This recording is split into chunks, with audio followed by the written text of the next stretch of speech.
একদিন এক রাজামশাই স্বপ্নে দেখলেন তার মুখের সব দাঁত পড়ে গেছে। তিনি খুব চিন্তিত হয়ে এক জ্যোতিষীকে ডেকে পাঠালেন এবং স্বপ্নের কথা বিস্তারিতভাবে বললেন। প্রথম জ্যোতিষীটি স্বপ্নের ব্যাখ্যা করে বললেন, মহারাজ, এই স্বপ্নের অর্থ হল আপনার চোখের সামনে আপনার পরিবারের সকল প্রিয়জন মারা যাবে, আপনি একা বেঁচে থাকবেন। এই কথা শুনে রাজা ভীষণ রেগে গেলেন। এমন অশুভ কথা বলার জন্য তিনি সেই জ্যোতিষীকে মৃত্যুদণ্ড দিলেন।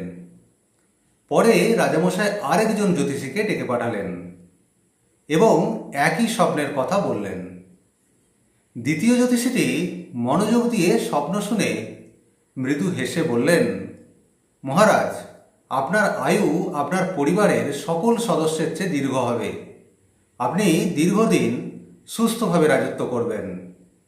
রাজা খুব খুশি হলেন এবং আনন্দের সঙ্গে সেই জ্যোতিষীকে পুরস্কৃত করলেন। দুই জ্যোতিষী একই অর্থ বললেও পার্থক্য ছিল কেবল কথা বলার ধরনে। একজন পেল মৃত্যুদণ্ড আর অন্যজন পেল পুরস্কার। তাই কথা বলার ভঙ্গিই পারে আপনার ভাগ্য নির্ধারণ করতে।